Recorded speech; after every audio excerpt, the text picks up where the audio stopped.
Hi friends, today we're going to go over one of the most commonly asked etiquette questions I get.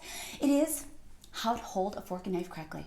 And I'm not only going to teach you how to hold your silverware in the most formal, beautiful way, but also I'm going to teach you the most common mistakes people make when holding a fork and knife and how to prevent those, and also why it's important to hold our silverware in the way that I'm teaching you. Now, all you need for this session is a fork and knife, or you can just watch and practice later, and I'm going to help you practice live right here with a 3-step method on how to hold your silverware perfectly every single time.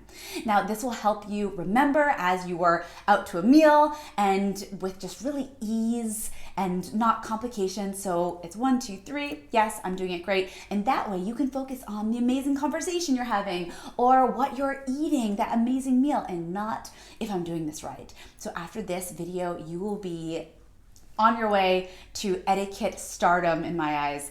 And all you need today is that fork and knife to practice alongside of me.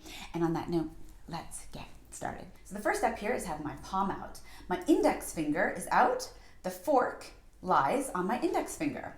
Then on my right hand, my palm is out, and then the knife lies on my index finger in my right hand. Note that I'm holding the knife, the blade of the knife is up, and I'm holding it with my thumb to steady it in place. So index, wrap, and twist. Just that easy. Index, wrap, and twist. Now note, one common mistake is to put your index fingers up here. But actually you want to scoot back. So this is the bridge of the cutlery here, but you want to scoot back so you are behind the bridge of the cutlery. Now elbows are in. Now note that the prongs, or tines as they call them in the UK, are down. The blade of my knife is down. And look at my wrapped fingers. My wrapped fingers. So here you can see the silverware here, the fork is in my palm. The end of the knife is in my palm. So index, wrap, twist.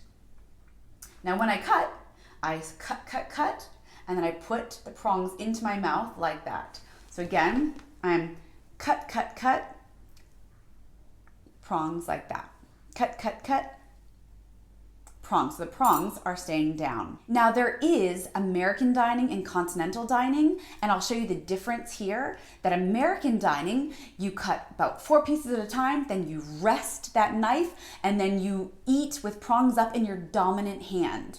Now in continental and British dining, you don't rest that knife. So you would just cut, and then the prongs put the food in your mouth like that. So that's the difference between the two. You can use whatever style of etiquette you feel most comfortable with.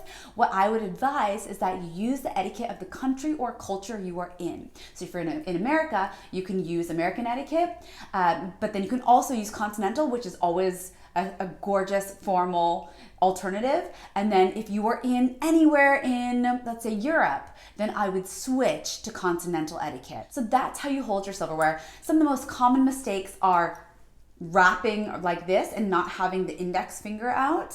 Also putting the index finger too high, having elbows out. Remember, elbows are tucked in. And also scooping like this when they're cutting and trying to do that, which you can see does not work. Remember the IWT, which is part of the Meier method of how to hold your silverware correctly, and that's the index, wrap, and twist, and it will look beautiful every single time you do it. That's simple. That's all this video is about. I hope you enjoyed the lesson of the day, and I look forward to seeing you next time. Make sure to practice.